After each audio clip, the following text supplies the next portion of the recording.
안녕하세요. 저는 결혼 3년 만에 종지부를 찍은 30대 초반의 여자입니다. 짧다면 짧은 결혼 생활 동안 제가 겪었던 일을 이야기해 볼까 해요. 저와 남편은 사장과 직원 사이로 처음 만나게 되었어요. 저는 고등학교를 졸업하자마자 제 꿈을 위해 대학 진학이 아닌 일찍이 사회생활을 시작했어요. 정말 제가 할 수 있는 일이라면 뭐든 가리지 않고 열심히 했죠. 그렇게 6년이란 기간 동안 악착같이 돈을 모았고 제 나이 27에 드디어 제 꿈을 이뤘어요.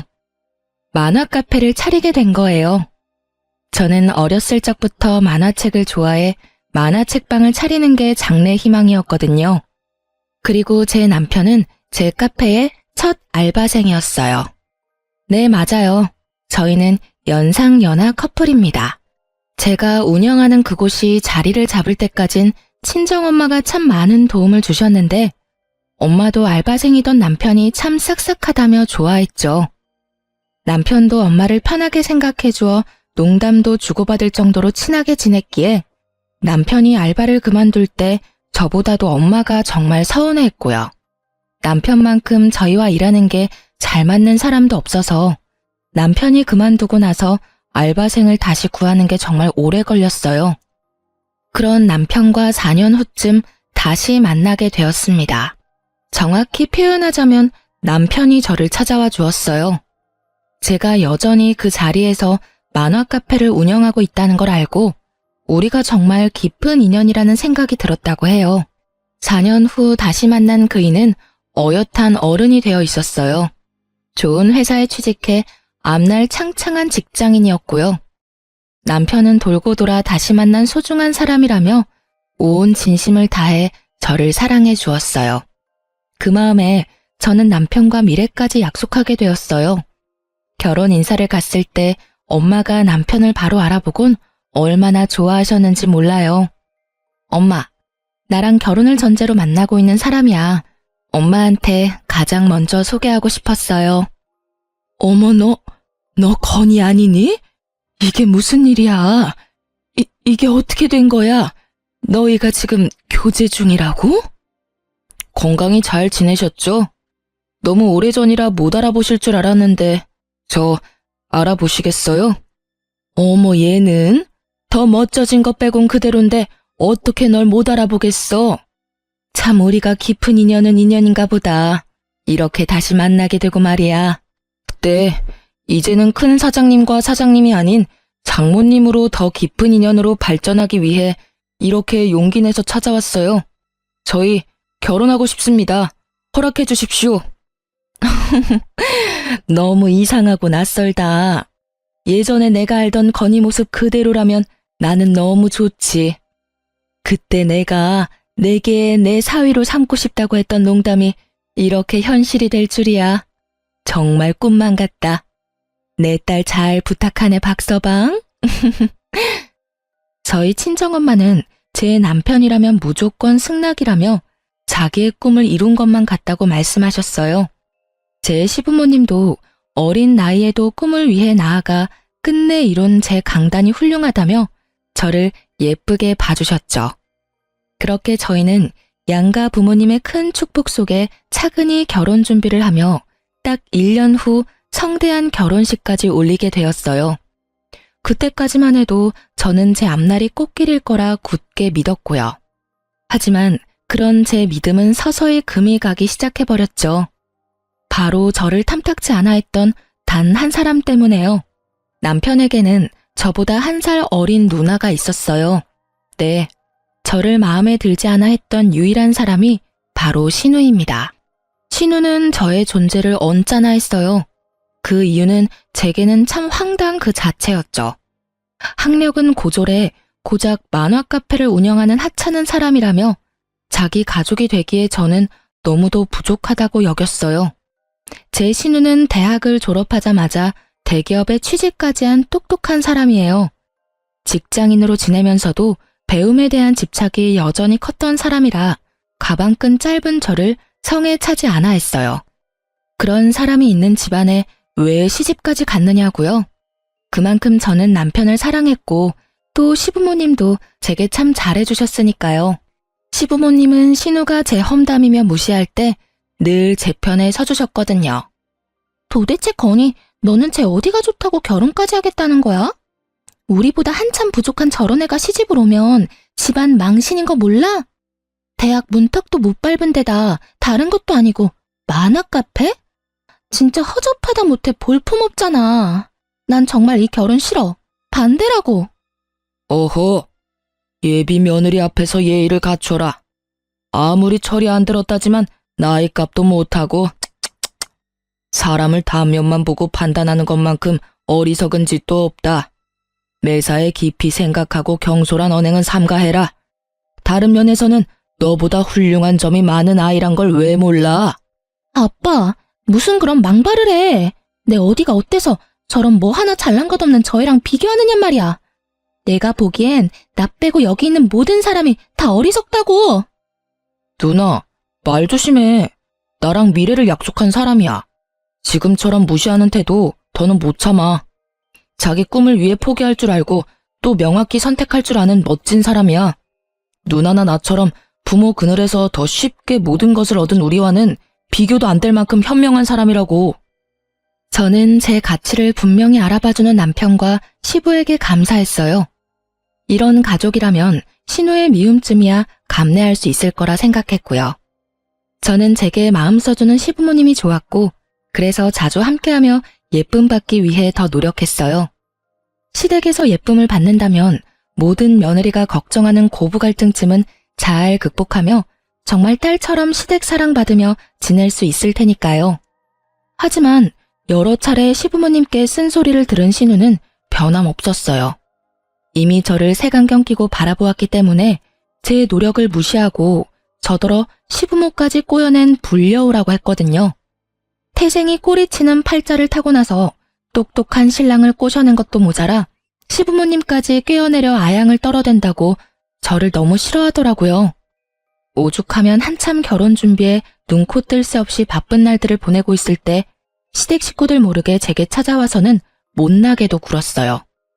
나보다 나이 조금 더 먹었다고 가르치려 들지 말고 잘 들어. 더는 눈꼴 셔서 못 보겠으니까 이만큼 우리 가족 기만하면서 재미 봤으면 어쩌지 못할 관계까지 가기 전에 그만 내 동생이랑 헤어져. 내 동생이랑 결혼해서 기구한 팔자 펴볼 생각인 거 누가 모를 줄 알아? 저는 어머님과 아버님을 기만한 적이 없어요.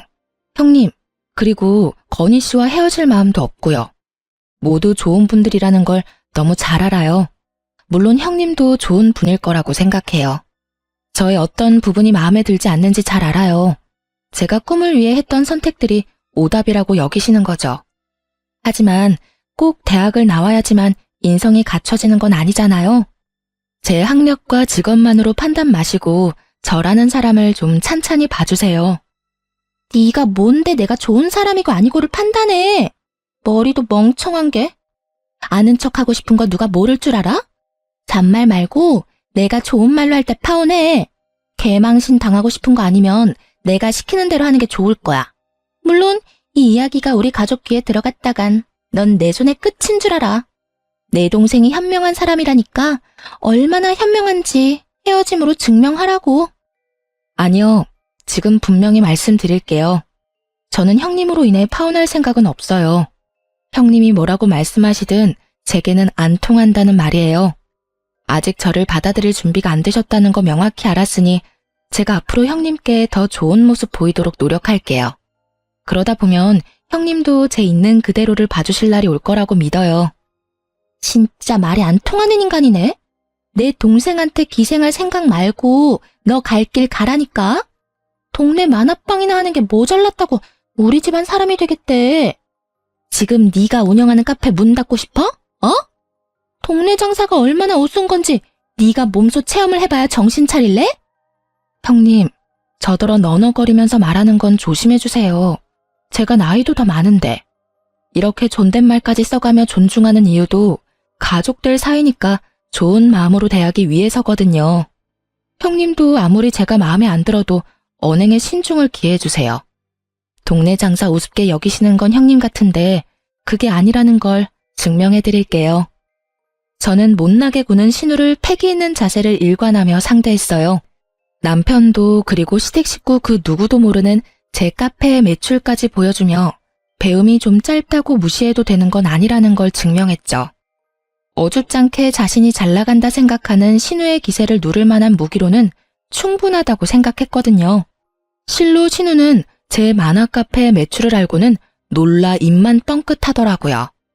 저는 한 방 더 먹이기 위해 대략 순수익을 알려주었어요. 그러자 충격이라도 먹은 표정을 하고는 아무 말 없이 돌아갔어요. 그 뒤로 팔자 피려고 남편을 꼬셨다는 말이 쏙 들어갔어요. 그건 제 순익이 자신의 월급보다 많았기 때문이었을 거예요. 하지만 고작 매출을 밝힌 걸로 신우의 마음을 얻을 수는 없었어요.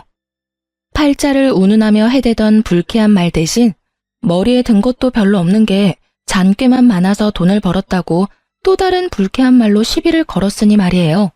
아마도 대기업에 다니는 자신보다 돈을 잘 버는 게 자존심이 상했던 거겠죠. 그래도 신우는 그 후로 한동안은 대놓고 저를 갈구는 일은 없었어요.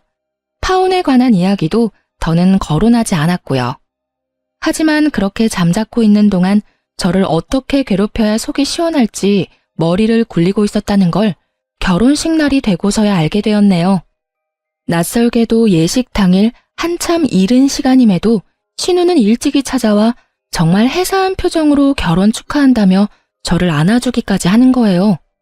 저는 그런 신우의 모습이 매우 낯설었지만 다른 의심의 여지는 없었어요. 이미 결혼식 당일이고 저를 무시하긴 했지만 전보다 심하지도 않았거든요. 그저 이미 엎어진 물 받아들이기로 했나 보다 하고 생각했어요. 그런데 그건 그저 제 순수한 생각일 뿐이었다는 걸 결혼식이 시작한 후에야 알게 되었어요.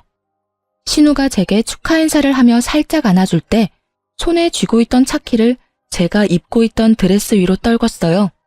당연히 그 차키를 줍기 위해 신우는 잠깐 몸을 숙였고요. 저는 이 행동을 대수롭지 않게 여겼지만 이 행동이 저를 참 난감하게 만든 문제의 행동이었어요. 예식이 시작되고 신부 입장을 하는 순서에 난감한 일이 벌어진 거죠. 바로 제 드레스 밑단이 갈기갈기 찢어져 있었다는 겁니다. 하는 수 없이 저는 그 찢어진 드레스를 입고 결혼식을 진행해야 했어요. 가장 행복해야 할 그날 제 기분은 엉망진창이 되어버린 거예요. 그 흉한 드레스를 입고 사진 촬영까지 해야 했으니 멀쩡할 리 없잖아요. 모두가 수군거리는 하객석, 통쾌한 표정으로 웃고 있던 신우를 보니 속에서 화가 치미는 걸 숨길 수 없더라고요. 저는 예식이 끝나자마자 곧장 신우에게 찾아가 참고 있던 화를 터뜨렸어요. 이게 도대체 뭐 하는 짓이에요? 어떻게 다른 날도 아니고 결혼식을 이렇게 망칠 수 있냔 말이야. 아무리 내가 마음에 안 들어도 그렇지 어떤 생각을 가졌으면 이런 일을 저질러요? 형님이 다 물어내요. 당신이 찢어버린 드레스도 다 망쳐버린 결혼식도 전부 다 물어내. 내가 왜 그래야 하는데? 그러게, 내가 가족들 몰래 찾아가서 파혼하라고 했을 때 군말 없이 시키는 대로 했으면 좋았잖아. 그랬으면 이런 일을 내가 버릴 필요도 없었을 거 아니야.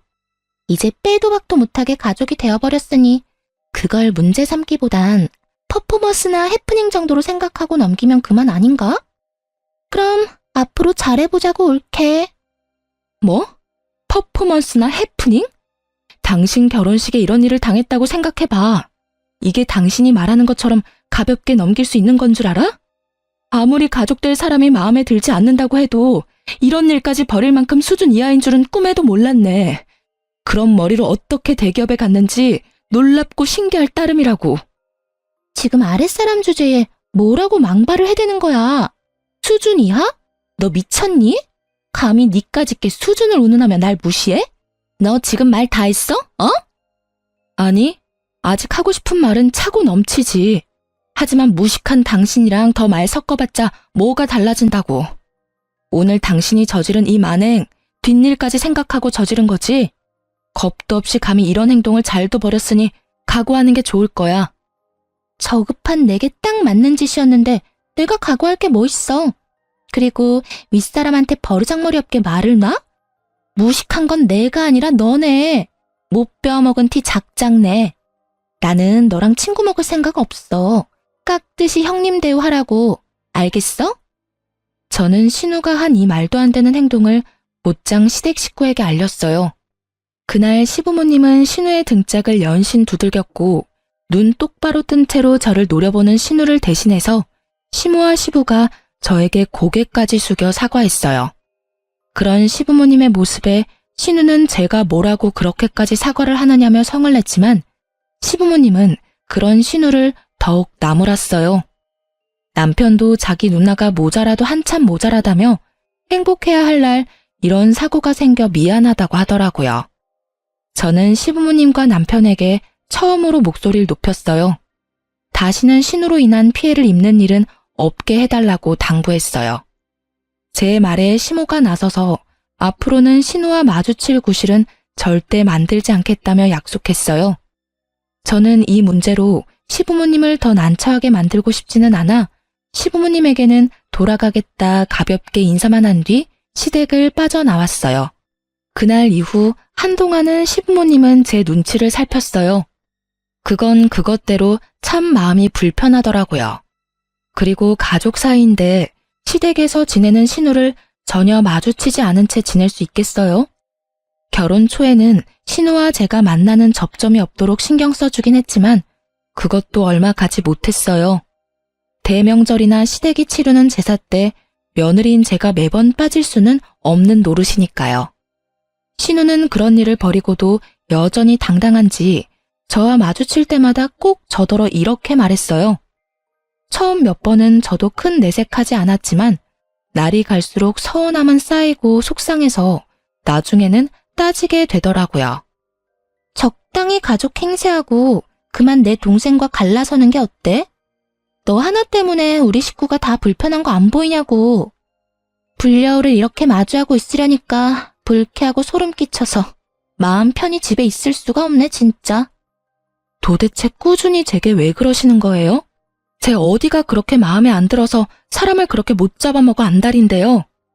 이제 가족까지 된 마당에 이렇게까지 일관되게 저를 배척하는 이유가 뭐냐고요. 그걸 몰라서 물어? 이래서 가방끈 짧은 것들은 말이 안 통해. 나는 가족으로 받아들인 적도 없는데 우리가 무슨 가족이야? 나는 너처럼 저급한 애랑 가족될 생각이 전혀 없어. 결혼했든 안 했든 넌 그저 내겐 외지인이고 우리 가족 꼬여낸 여울 뿐이라고. 그런 저급한 것이 내 집에 마음대로 들락거리는데 기분 좋을 사람이 어딨어? 안 그래? 제발 그만 좀 해요. 이렇게 매번 형님과 언쟁하는 것도 이제 지친다고요. 제가 형님이랑 결혼했어요? 네? 형님이 여전히 반대하는 마음이라고 해도 의미 없다는 거 아시잖아요. 제가 도대체 뭘 그리 잘못했다고 이리 지독하게 절 미워하시는 건데요. 시부모님과 남편에게 최선을 다하고 있는 제게 왜 이러세요 정말. 누가 내 가족들한테 잘하라고 시켰어? 네가 하고 싶어서 하는 거면서 왜 나한테 언성을 높여? 그런 거 안 해도 된다니까? 그냥 우리 집에서 좀 사라져 주라고. 네 갈 길과 우리 가족의 갈 길은 다르다고. 네가 사는 그 싸구려 삶에 내 가족들까지 넣지 마. 그게 난 불쾌하다고. 네 존재가 내겐 그저 끔찍한 암덩어리 같다고. 말 가려서 하세요. 제가 일건 모든 걸 싸구려 취급하지 마시라고요. 형님께서 저에 대해 뭘 얼마나 잘한다고 그렇게 치부하시는 건데요. 지금의 저는 제 모든 노력의 결실이 되어 만들어진 모습이에요. 형님과 다른 길을 걸었다고 제가 그런 취급을 받아도 되는 게 아니라고요. 네 노력이 얼마나 하찮은지 보여주는 거네 그럼. 넌 죽었다 깨어나도 내 가족이 될 수 없어. 그러니 제발 좀 내 눈앞에서 사라져줘. 아니, 우리 가족 앞에서 없는 사람이 되어줘. 널 이렇게 마주하는 순간순간 우라가 치밀어 미치겠다니까? 결국 저와 신우는 긴 말다툼으로 번졌고 그날 이후 저는 시댁에 찾아가지 않았어요. 제가 아무리 노력한들 달라지는 건 없다고 느꼈거든요. 시부모님도 시댁에 들르지 않는 저를 이해하는 듯 했어요. 자기들의 딸이 며느리인 저를 매몰차게 밀어내니 어쩔 도리가 없었겠죠. 그렇게 시댁과 거리를 두고 지낸 지 6개월쯤 됐을까요? 그 기간 동안 무슨 일이 생겼던 건지 신우가 제게 먼저 연락을 해왔어요. 그것도 아주 나긋나긋한 목소리로 제게 잘 지냈냐는 안부를 다묻더군요. 하지만 저도 결혼식 날 당했던 전적이 있어 쉬이 경계가 풀어지지 않았어요. 그런데 신우가 제게 꼭 부탁할 것이 있다는 거예요. 절대 못나게 굴 생각으로 연락한 게 아니라며 시간 좀 내달라고요. 그리도 저를 하대하던 신우가 돌연 부탁이라니 어떤 걸지 전혀 짐작도 가지 않았어요. 저는 카페 자리를 비울 수 없던 터라 제 만화 카페로 와달라고 했고 그렇게도 끔찍해하던 제 만화 카페까지 흔쾌히 오겠다고 하더군요. 신우는 제 카페에 와서는 그날따라 이상하게도 이곳저곳 살펴댔어요. 저는 그런 행동이 너무도 의아했지만 혹시나 직장을 그만두고 사업이라도 벌이려는 건가 하는 생각이 들더라고요. 물론 제가 입 밖으로 그 말은 꺼내지 않았지만요. 그런데 제가 무슨 말을 꺼내기도 전에 신우가 먼저 입을 열었어요. 저더러 꼭 비밀이라며 저만 알고 있으라며 이야기하기 시작했죠. 신우의 말은 이랬어요. 얼마 전 직장에서 부당한 일을 당하게 되었고 그로 인해 번아웃이 왔다고요. 그래서 막무가내로 앞뒤 생각 없이 사직서부터 던지고 나왔는데 뭘 해본 적이 없으니 막막하다는 거예요. 그러면서 넌지시 저에게 처음부터 그렇게도 못나게 굴었던 이유를 털어놓았어요. 내가 올케한테 참 모진 언행을 일삼았잖아. 그게 다 부러움이랄까 질투랄까 그런 감정 때문이었어. 네? 갑자기 그게 무슨 말씀이세요? 질투라니, 형님께서 제게 무슨 질투를 느꼈다는 건지 전혀 모르겠는걸요. 당연히 모르겠지. 내 가족들도 모르는 내 마음을 올케가 어떻게 알겠어? 사실 나도 올케처럼 가슴에 품었던 꿈이 있었어. 내 모든 것이 오롯이 담긴 나만의 가게를 차리고 싶었다고 나도. 하지만 나는 남의 시선이 참 중요한 사람이라 그러지 못했어. 올케도 알잖아. 내 학벌에 대한 내 근자감 말이야. 근자감이라뇨. 자신감이라는 표현이 맞죠. 저는 대기업 다니는 형님이 참 똑똑한 분이라고 생각해요. 아무리 저에게 못되게 구셨어도 그 생각은 변함없고요. 그렇게 말해줘서 고마워, 올케. 아무튼 나랑 다르게 남의 시선 생각 안 하고 꿈을 이뤄낸 올케가 너무 부러웠어. 그래서 그게 너무 배 아프더라고. 시샘을 부르지 않을 수가 있어야지. 미안해. 진심이야. 그런 마음에서의 미움이었다니 전혀 몰랐어요. 그런데 갑자기 제게 이런 말씀을 하는 이유를 좀 물어도 될까요? 나도 일이 이렇게 된 김에 나만을 위한 무언가를 이루고 싶어. 그런데 아무것도 모른 채로 맨 땅에 헤딩하는 것보단 이미 그 길을 걸어온 올케에게 털어놓고 도움을 받고 싶어서 말이야. 혹시 날 좀 도와줄 수 있을까? 이 기회로 형님과 좋은 관계로 발전할 수 있다면 제가 할 수 있는 최대한 도움을 드려야죠. 구체적인 계획은 있으세요? 괜찮다면 제게 알려주시면 좋겠어요. 사실 아직 구체적으로 뭔가 계획을 세우진 못했어. 나한테도 너무 급작스러운 상황이라서. 저기 그래서 말인데 괜찮다면 올케네 가게에서 아르바이트라도 하며 일을 좀 배울 수 있을까? 신우의 고백은 정말 예상치 못했던 이야기였어요. 제 도움이 필요하다며 사과까지 하는 신우를 어떻게 돕지 않을 수 있겠어요? 드디어 저를 가족으로 인정받는 것 같아 들뜨기까지 했던걸요. 저는 신우의 부탁에 마침 2호점을 준비 중이었던 터라 1호점을 저 대신 관리해줄 직원으로 신우를 고용하면 좋겠다는 생각에 흔쾌히 신우의 부탁을 들어주었어요. 신우는 처음 한 달 동안은 제게 적극적인 태도로 일을 배웠어요. 가끔 손님이 없어 한가할 때는 신우와 시시콜콜한 이야기까지 나누며 정말 더없이 좋은 날들을 보냈죠. 하지만 앞으로도 이렇게 잘 지낼 수 있기를 희망하던 저의 기대가 와르르 무너지기까진 그리 오래 걸리지 않았네요. 신우에게 1호점 관리를 맡긴 지 석 달 만에 어김없이 일이 생겼어요. 그날은 제가 2호점 오픈 준비가 거의 끝나갈 쯤이기도 하고 신우가 첫 달과는 달리 시간이 갈수록 업무에 관한 미흡한 부분이 많아져서 넌지시 이야기도 할 겸 식사 자리를 함께 하려고 했죠. 그렇게 평소보다 조금 일찍 1호점으로 넘어갔어요. 그런데 제 만화 카페가 정말 난장판도 이런 개판이 없다 싶을 정도로 엉망인 거예요. 거기다 신우는 손님이 있건 없건 어디서 났는지 카운터 밑에 이불까지 펴고 누워있는 겁니다. 저는 그런 신우 모습에 머리 끝까지 화가 났어요. 이게 다 무슨 꼴이에요? 여기 이렇게 누워 계시면 어떡해 해요? 손님이 안 계신 것도 아니고 카페도 엉망진창인데 이리 태평하게 쉬고 있으면 안 되죠. 관리할 게 뭐 있어. 손님들한테 책 보고 나면 밤납대에 꽂지 말고 제자리에 바로 꽂아두라고 말해놨어. 그리고 먹은 음식들은 이따 퇴근하기 전에 몰아서 설거지하는 게 편하잖아. 그릇 부족하면 다 떨어졌다고 하면 그만이고. 옳게. 사장이라고 유난 떨지 마. 꼴 사나워 보여. 형님, 저더러 도와달라고 하신 지 얼마나 되셨다고 이렇게 의욕 없이 퍼질 수 있어요.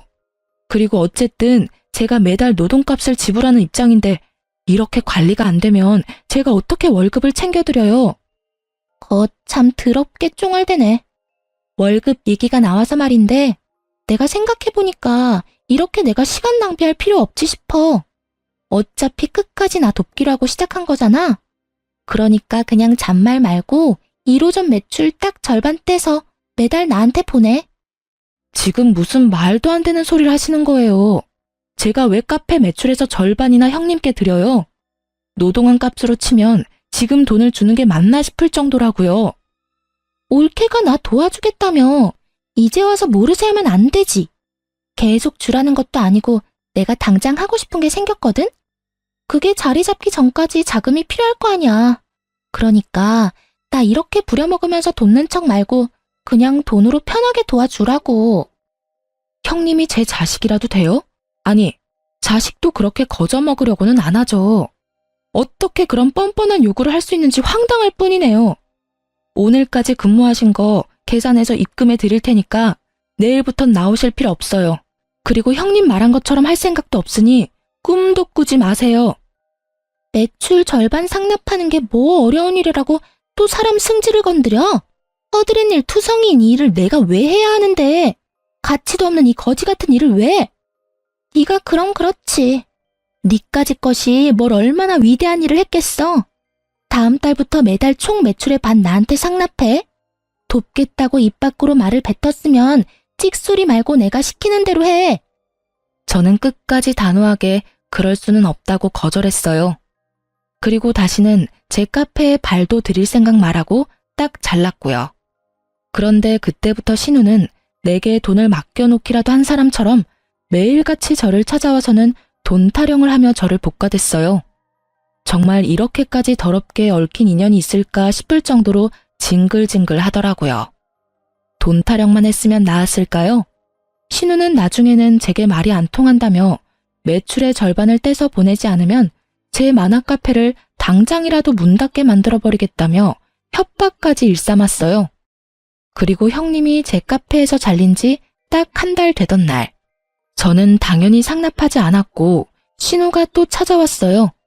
제 카페에 들어와서는 책꽂이에 꽂혀있던 책을 모두 끄집어내고 인기 있는 책들은 다 찢어버리고 가게의 모든 물건을 파손해댔어요. 폐악질도 이런 폐악질이 없다고 느낄 정도로 그 짧은 시간에 카페 내부를 난장판으로 만들더라고요. 힘이 어찌나 센지 아무리 뜯어 말려도 말려지지도 않았고요. 어쩌다 이런 일까지 겪게 된 걸까요? 제 꿈을, 제 모든 걸 신우는 그렇게 짓밟았습니다. 저는 통제되지 않는 신우를 신고했어요. 경찰이와 제압하고 나서야 정신 나간 신우를 막을 수 있었어요. 저는 남편과 시부모님한테 이 사실을 모두 알렸어요. 그리고 영업방해로 신우를 고소했어요. 시댁 식구들은 제게 결혼식 때 있었던 사건처럼 사과하며 선처해달라고 하더군요. 시모는 자기가 전부 변상할 테니까 가족끼리 일 크게 만들지 말라는 말까지 했고요. 저는 그런 시모에게 제가 가족이 맞긴 하냐고 따져 물었어요. 제가 정말 가족이 맞긴 해요? 왜 늘 저만 당신들과 잘 지내기 위해 노력해야 해요? 형님이 저더러 돈을 내놓으래요. 잘 지내고 싶으면 돈을 주래요. 이게 어머님께서 말씀하시는 가족이 맞아요? 미안하다. 정말 미안해. 내가 내가 이렇게 사과하마. 그러니 제발 노여움 풀고 내 딸 좀 모진 일 당하지 않게 선처해 주렴. 제발. 그럼 제가 당신 딸에게 당한 모진 일은요. 그간 두 눈으로 보셨으니까 다 아실 거잖아요. 저 법대로 할 거예요. 선처 따위 없습니다. 어머님, 아버님께서 저를 어떻게 생각하시던 상관없어요. 이번 일만큼은 그냥 넘어갈 수 없으니까요. 시몬은 제 손까지 붙들며 눈물로 호소했어요. 하지만 저는 절대 흔들리지 않았습니다. 아니, 흔들릴 수 없었어요. 저를 모욕해왔던 건 이악 물고 참아왔지만 제 전부를 이렇게 망쳐버린 신우를 용서할 수 없으니까요. 거기다 제게 협박까지 한 신우만을 걱정하잖아요. 협박을 받은 건, 피해 입은 건 바로 저인데 시댁 식구 중 그 누구도 제게 먼저 괜찮냐고 말을 건넨 사람은 없었어요. 저는 가족이라는 울타리에 갇힌 외지인일 뿐이었다는 걸 정말 절실히도 느꼈어요. 그뿐인 줄 아세요? 신우는 제게 신고당한 그 상황에서도 일말의 반성도 없었어요. 아니, 도리어 배째라는 식으로 뻔뻔하게 나왔죠. 니까짓게 합의 안 해주면 어쩔 건데 이런 식으로요. 남편은 어땠냐고요? 여지없이 신우의 편을 들더군요. 그래도 자기의 누나인데 어떻게 이렇게까지 할 수 있느냐며 원망을 쏟아내면서 말이에요. 당신이 누나더러 돕겠다고 했다며. 그래서 누나도 든든한 백이 생긴 거라고 생각했던 거겠지. 그리고 대기업까지 다닐 정도로 우리 누나는 많이 배운 사람이고 많은 경험이 있는 사람이야. 그런 사람이 당신에게 돈을 요구했다는 게 말이나 돼? 그럼 지금 내가 전부 거짓말이라도 하고 있다는 거야? 당신 누나가 내 카페를 그렇게 만든 게 전부 내게 돈 뜯어내려다 실패해서라고 몇 번 말해. 그 대기업 다니는 잘난 누나가 직접 이 사다를 만든 거라니까? 이유가 뭐든 당신이 돕겠다고 나섰잖아. 당신이 선택해놓고 이제 와서 이렇게까지 모질게 굴어야 해? 어떻게 사람이 그럴 수 있어. 가족이 가족을 상대로 어떻게 이래. 당신 말대로 내 도움이 필요하다면 기꺼이 돕겠다고 했어. 하지만 형님의 만행을, 나에게까지 미친 피해를 모두 감당하겠다고는 한 적 없어. 이래서 집안에 사람을 들일 땐 심사숙고해야 하는 건데 내 딸 꼬드겨 회사까지 그만두게 만들고도 뻔뻔하게 굴기까지. 엄마가 돼서는 내 딸 자식만 못났다고 나무라며 하나뿐인 며느리라고 예뻐했던 지난날이 다 후회스러워. 내 딸에 보는 눈이 딱 맞았던 거였어. 내 딸을 믿었어야 했어. 식구들은 끝까지 제게 미안함이라고는 없었어요. 합의하지 않겠다는 나를 벌레 보듯 할 뿐이었죠. 그러면서 그동안 자기 딸의 의견을 받아들이지 않고 저를 가족으로 들인 것에 대한 한탄을 해댔어요. 저도 이런 사람들과 더는 가족으로 살고 싶지 않다는 생각이 물밀듯 밀려왔어요. 그래서 남편에게 그 자리에서 이혼을 요구했습니다. 우리의 관계 속에서 남는 건 미움뿐이었으니까요. 그런데 참 웃긴 건 남편도 자기 가족을 건드렸다며 저를 상대로 소송을 걸겠다고 소리치더군요. 남편의 말을 듣는데 아무리 물러터진 저라도 어떻게 참고 고분고분 있을 수 있겠어요.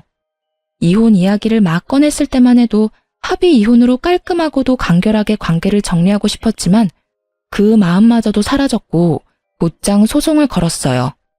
물론 그 후로 신우와 관련된 사건 신고에 남편과의 이혼 소송까지 법적 다툼으로 미칠 노릇이었어요. 거기다 신우로 인한 제 카페에 큰 손실까지 감당하며 다시 처음부터 시작하는 마음으로 임하다 보니 힘든 날의 연속이라고 해도 과언이 아닐 정도였죠. 그 와중에 시부모님은 그렇게도 저를 찾아와 악담을 퍼부어댔어요. 시부는 저더러 만화 가게나 하는 못 배운 것이라며 신우와 똑같은 말로 저를 무시해댔고 시모는 저더러 야살스럽다는 말까지 하더군요. 이제야 결혼 전 저에게 강단 있다는 말을 했던 시부모의 본심을 알게 되었어요. 가방끈 짧아도 사업 능력이 좋은 것 같아 나중에 큰 쓸모가 있겠거니 했더니 우리 뒤통수를 칠 줄이야. 예쁘다 하며 지내주니까 진짜 네가 뭐라도 된 것 같았냐? 정말 생각하면 할수록 우라가 치밀어. 알아? 제발 저 좀 찾아오지 마세요. 진절머리가 나서 미치겠다고요. 그리고 저를 이용해 먹으려고 했다는 그 불쾌한 말도 집어치우시고요. 이렇게 되바라진 애라는 걸 진작 알았더라면 내가 고분고분하게 결혼 승낙을 하진 않았을 거야. 모든 게 제 탓인 것처럼 그렇게 말씀하지 마세요. 어머님, 아버님께서 자식 교육을 그따위로 시켜서 이런 상황에까지 이르게 된 거잖아요. 그러니까 제발 저 좀 내버려 두세요. 이혼 소송 중에 적당히 좀 하시란 말이에요. 그래, 네가 이제야 본 모습을 보이는구나. 이 악독한 것. 내가 이런 네 두 얼굴에 속았어. 참한 모습으로 평생 우리 가족 뒷받침이나 되어주었으면 좋았을 텐데 이게 무슨 날벼락이냔 말이야. 그 배려심 깊던 시모는 더는 찾을 수 없었어요. 아니, 그동안 속내를 숨기고 연기를 잘해오던 시모가 없어진 거죠. 신우가 저를 이용해 자신의 살해 사욕을 채우려던 것처럼 그 엄마의 그 딸이라고 시모도 다른 방향으로 신우와 같은 마음을 가지고 있다는 걸 제대로 느꼈네요. 저는 시모의 본심을 알게 된 후 신우와의 사건을 더욱 악착같이 독한 마음으로 물고 늘어졌어요. 결국 남편과의 이혼 소송에도 신우와의 문제가 큰 역할을 해주어 승소할 수 있었어요.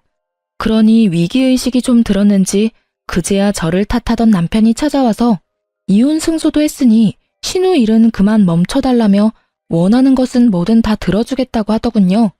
하지만 남편이 간과한 것은 바로 시모의 본심을 제가 알고 있다는 거였죠.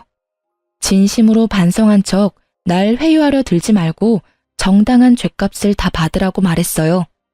비양심적으로 죗값을 피하려 들지도 말라고 합의 제안을 딱 잘라 거절했죠. 그리고 얼마 뒤 신우와의 문제도 끝이 났어요.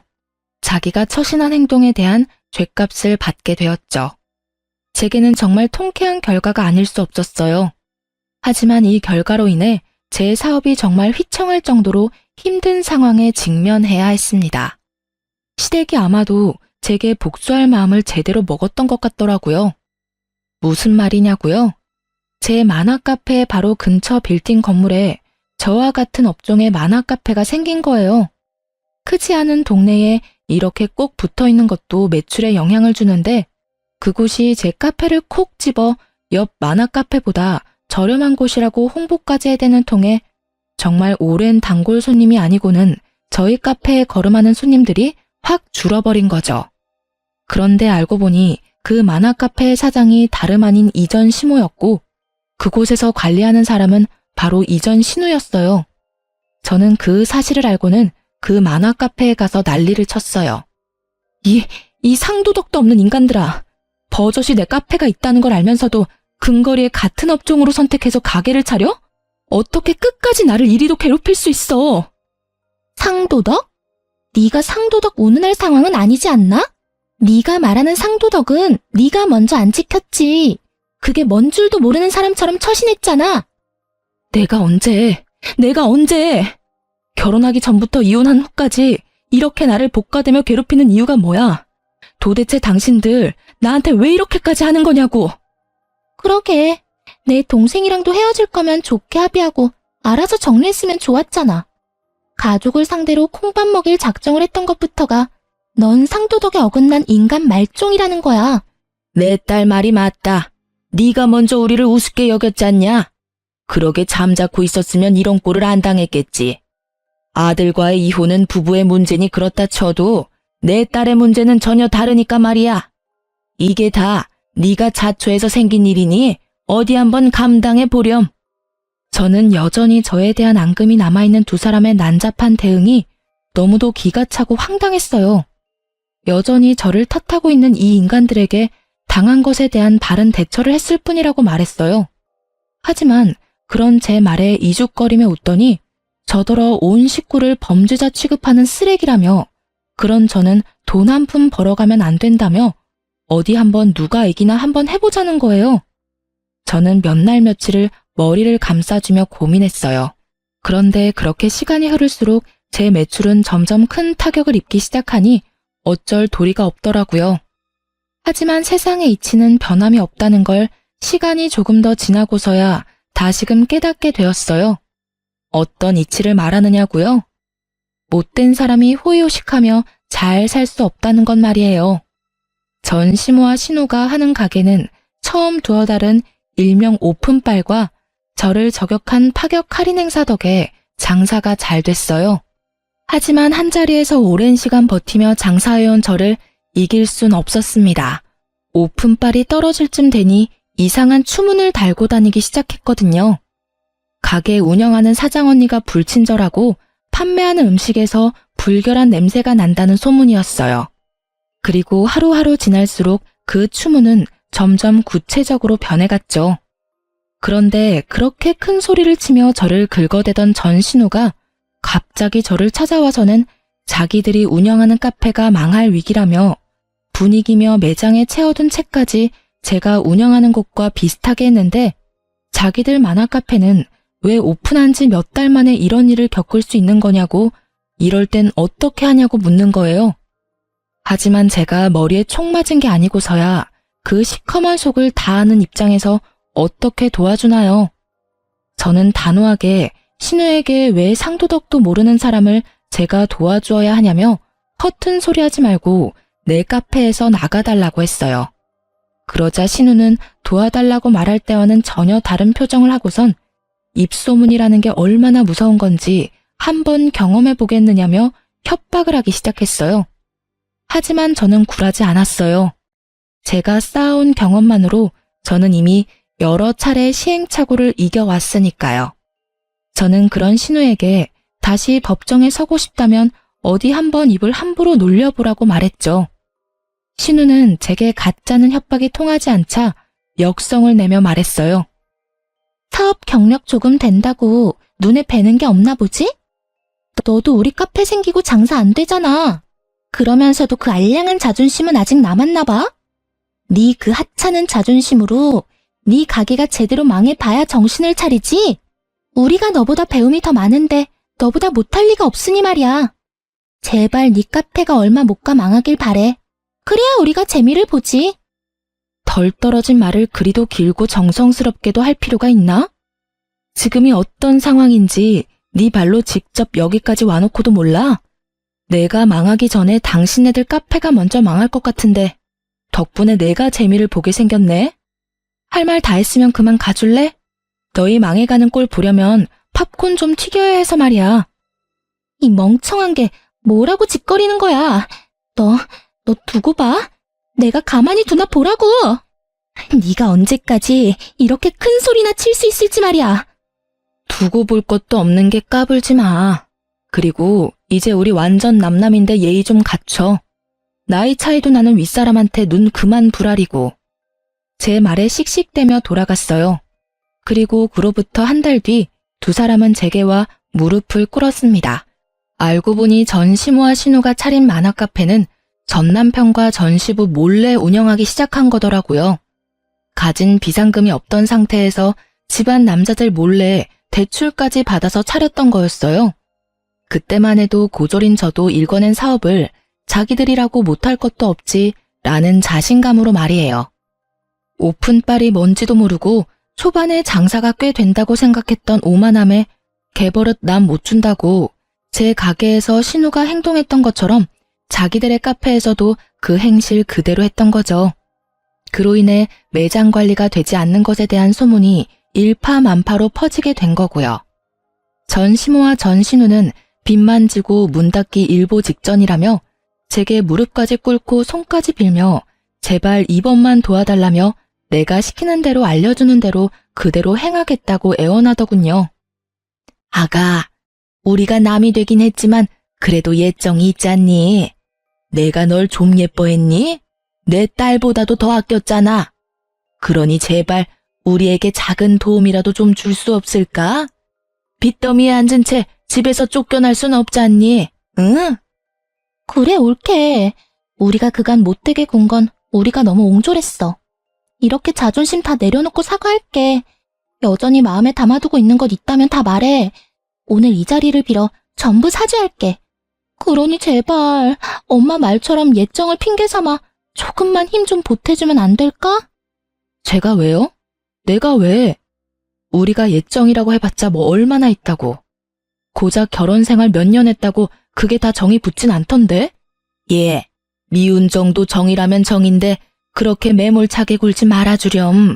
나도 내 딸도 이렇게 비마. 제발 우리 좀 한 번만 살려주렴.